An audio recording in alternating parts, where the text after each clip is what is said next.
In this video, I will show you exactly what mistakes business owners, project managers, and executives make when they use Gantt charts. Gantt charts are effective. They only have four main benefits. So let's look at Gantt charts without sugarcoating their use and their disadvantages.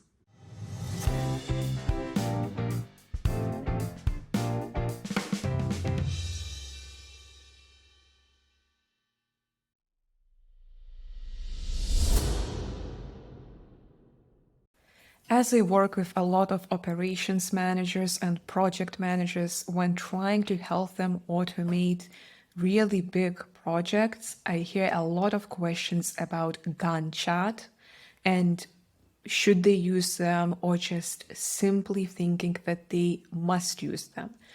So to see why are they so popular nowadays, let's look at the background. What is the Gantt chart and what it makes it so trendy nowadays? So the one and only Gantt chart was invented by Henry Gantt, who was an engineer and he was also efficiency expert as far as back as in 1910. The revolutionary chart blew everyone away. This unique ability to track each step of project's progress on a timeline. Interesting fact is that one of the most significant historical uses of Gantt charts was during Manhattan Project, the top secret World War II effort to develop the atomic bomb. Scientists and engineers employed Gantt charts to manage complex and also highly compartmentalized projects. These charts allowed them to establish timeline, allocate resources and labor effectively, and ensure that each component of the project was completed and on schedule. Well, if such a significant historical project was using also Gantt charts benefits, it should be the case that it continued to be very popular. Yes, they are still vital in today's business world because they give managers a very quick insight into how projects are progressing and how to plan them further, which tasks were completed, and where there will be also delays in meeting deadlines. However, as a professional, I see three main reasons why we still stick to them. So the first one is, I think, visual appeal. It's just very quick access to visualizing your timeline. That's all it is. Second one, and I think this one is really major, is every project management software has this function to make your table or workflow or timeline into Gantt chart. And the third one is the famous and most often used in business world, agile project management philosophy. So that's why I think it is just so popular and it sticks. Business owners that are forcing project managers and also operation managers to use it because they feel it will save the project. But will it?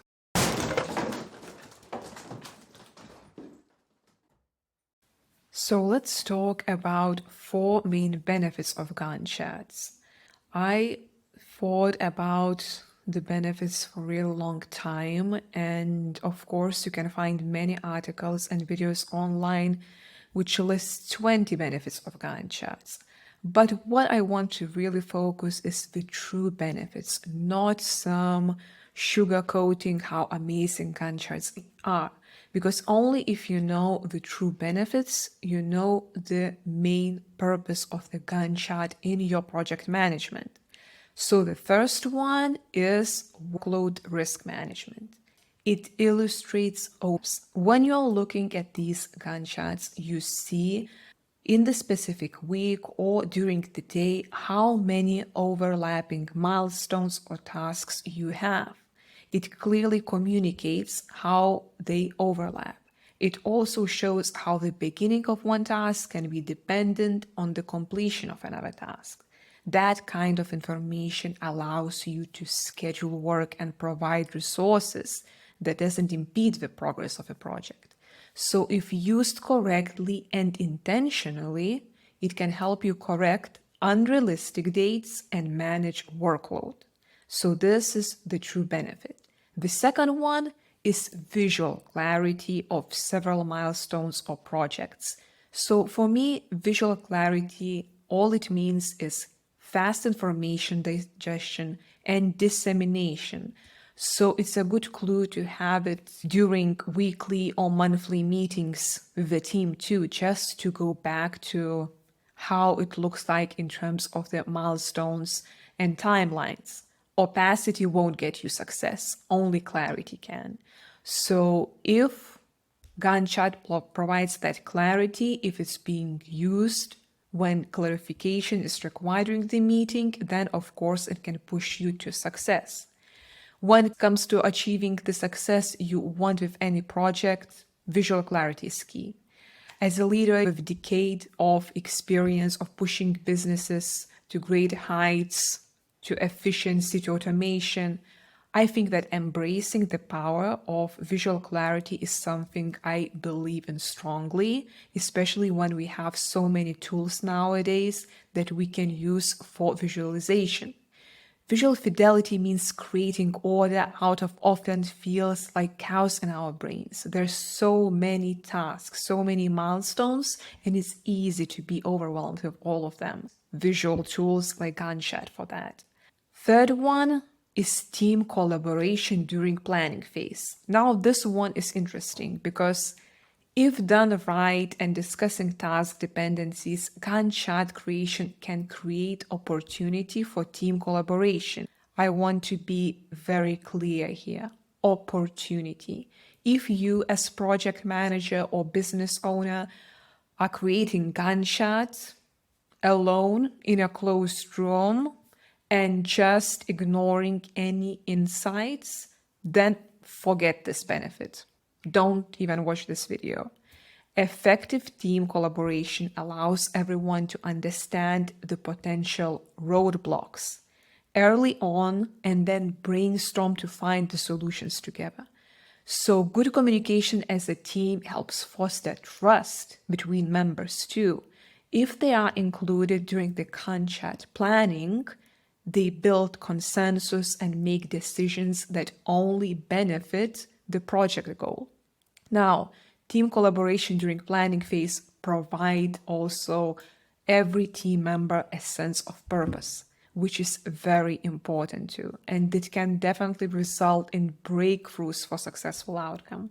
Fourth one illustrates dependencies. It helps you to manage your critical path. So many of the tasks in your project are interdependent tasks. They're also known as task dependencies, activities that must be finished in a given order before other tasks can begin. So by understanding which tasks depend on others, project managers like you can allocate resources appropriately. For example, if you have a painting project, the walls must be prepared before they can be painted. Thus, those two activities are interdependent. So these are 4 benefits that you can only reap them if you don't make 5 mistakes. So let's look at those 5 mistakes that I see 95% of project managers, operation managers, business owners are making when creating and managing Gantt chart of the project.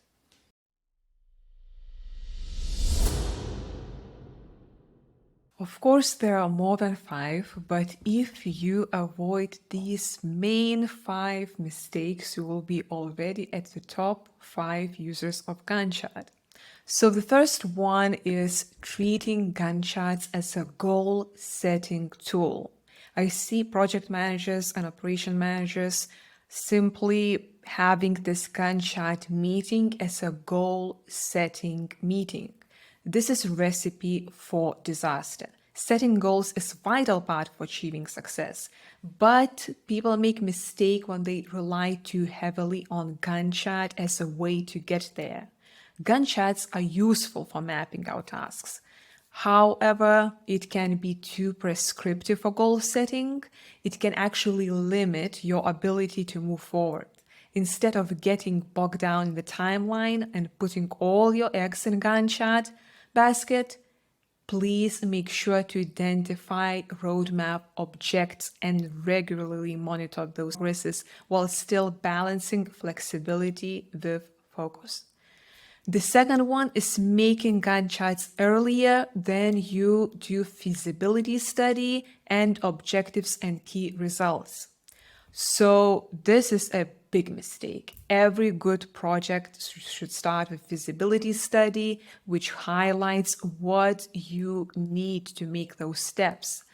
Without first establishing whether it's feasible in your specific business phase and situation, you're running the risk of forgetting and overlooking the critical information and factors that could impact its success. Timeline does not represent resources. Resources is the critical factor for success. Even if the project looks viable on paper with timelines and appears to check all the boxes, unforeseen issues may arise if you don't spend time on feasibility. Take the time to do a thorough assessment before making any decisions.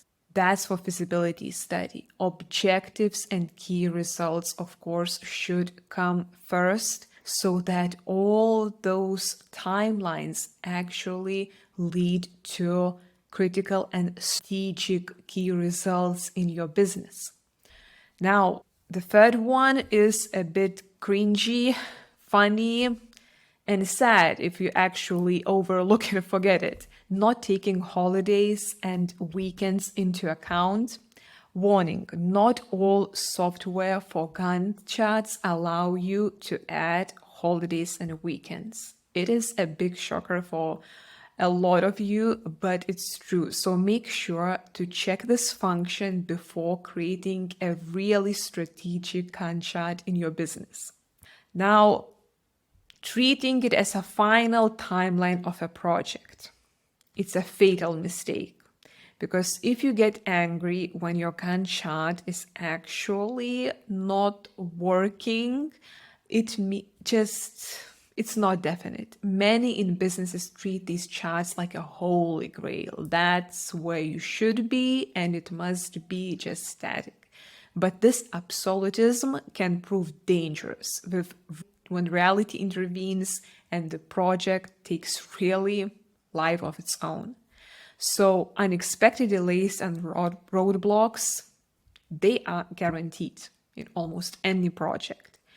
And no matter how accurate it may seem to you, knowing this instead of thinking that Gantt chart is your guiding star will prove really you are just wrong every time. So make sure that Gantt chart is not your final timeline of the project.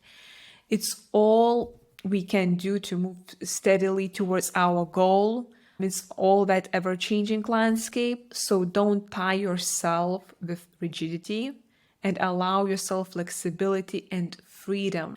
It all depends, of course, on the sources available.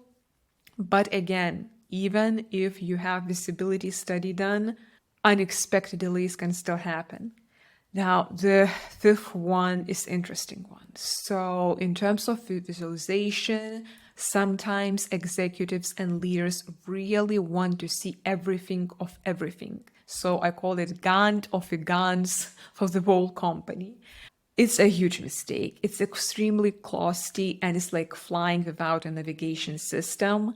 It will be incredibly difficult to plan projects and monitor progress if you're trying to put a lot of them into one Gantt chart. It will just fail. I have seen it. I have monitored it and it always fails.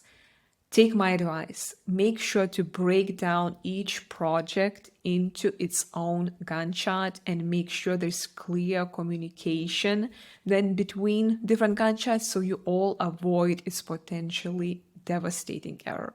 Don't do Gantt charts for a whole company.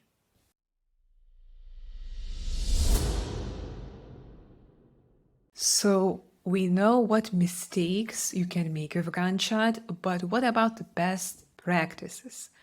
Of course, there are many things to think about when creating Gantt charts. However, I think that if you at least take into account the 5 best practices that I will talk about, again, you will be on the winning end.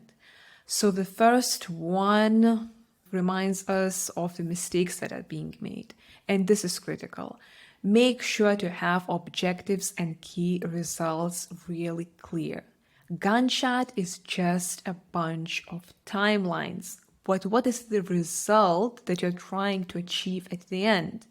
How, without result being numerical, you can actually know how much time you need and what is the timeline. So you need key results be specific and numerical, and then you can clearly think about timeline. Of course, if you have unrealistic mind, it might not help you, but at least will get some signal, hopefully. Second one is break down those key results into manageable milestones. I think that the best is to use weeks. Many would argue, they could say months could be milestones. I find that the most effective teams use weeks for milestones. Achieving goals is not a matter of one giant leap, rather, it's all about taking those small steps. So, especially if you have a numerical key results and you break it down into steps, you will give yourself a really clear path to success. The third one is take into account approval and responsibility assignment rounds. So, this one is big because milestones without assigned owners to them is just your dream picture of the project.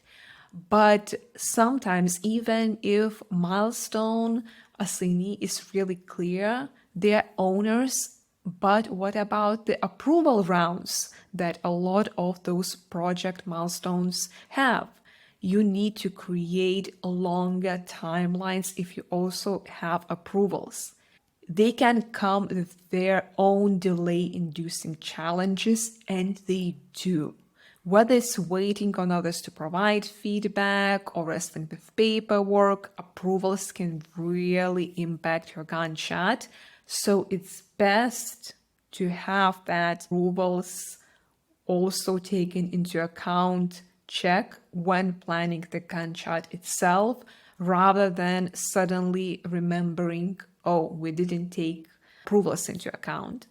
The fourth one is make sure your Gantt chart is not on Excel sheet, but on the right project management software.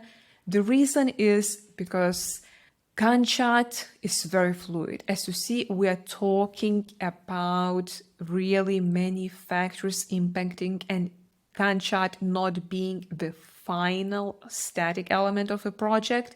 So if you don't want to spend your time making another and the fifth version of your Gantt chart on Excel sheet, make sure that you have some dynamic where you can update dates just quickly and they are working with your Gantt chart. So stop working with Excel. Make sure that you can use a single program, not just for task management, workflows, SOPs, budgeting, approvals, but all of what you are doing and updating is actually being transferred into that account. The fifth one is critical. As I talked about, one of the mistakes is being just not collaborative enough. Go through revisions and teams' feedback, input, and stakeholders' approval rounds. It relates to further advice, of course, about responsibility assignment framework, but it's very important to do that to finalize your Gantt chart. You have already put in hard work, you've done your research, you probably done your feasibility study. If you forget the input and approvals, the Gantt chart will definitely not be strongest self. So don't miss of this opportunity. Don't take the insights and inputs personally. They can actually save you. Make sure that you have open culture. and everyone is really honest about what they think about those timelines, about the potential roadblocks. It's better to have these several rounds of Gantt chart revisions than to really be disturbed and frustrated during the project itself when you have to execute those tasks.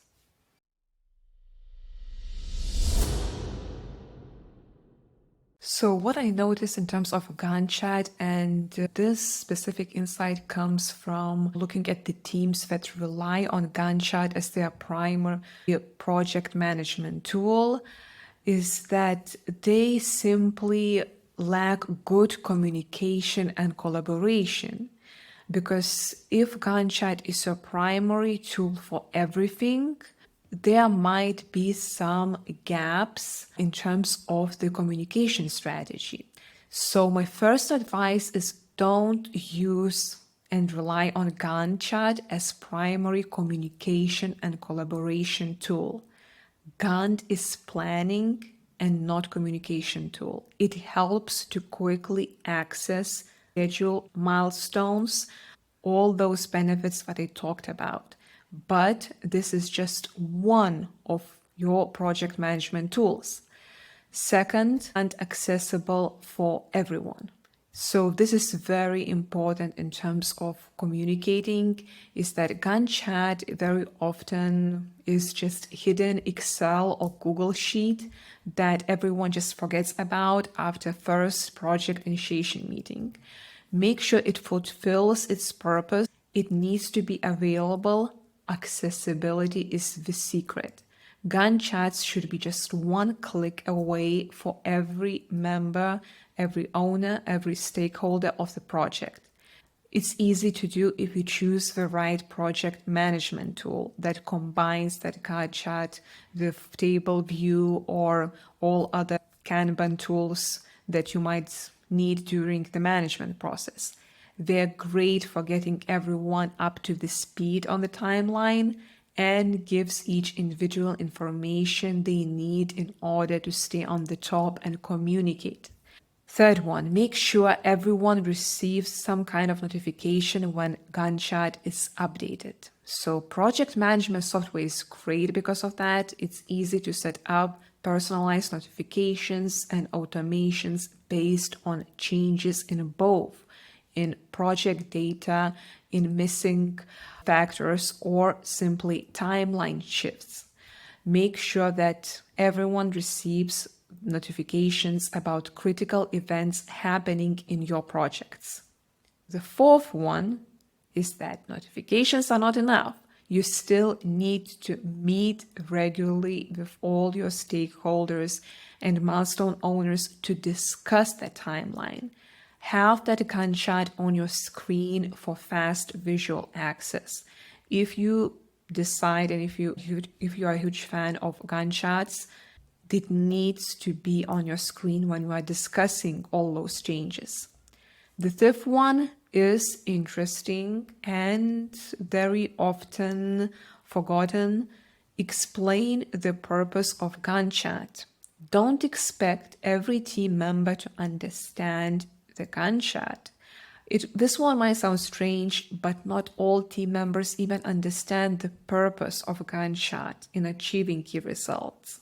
So the things that you definitely need to make clear and also remind them in the weekly or monthly meetings how those milestones relate to key results. What is taken into account when calculating the timeline of a milestone? And what input do you expect from the team when creating that Gantt chart? And when project starts, how they should interact with Gantt chart? What insights are really valuable? So that's all on Gantt charts. I want to know your thoughts and your questions about Gantt charts. Are you using them? Do you love them? Do you hate them? What software do you use to manage Gantt charts? Which one do you find helpful and which one really lacks those features? So let us all know in the comments below.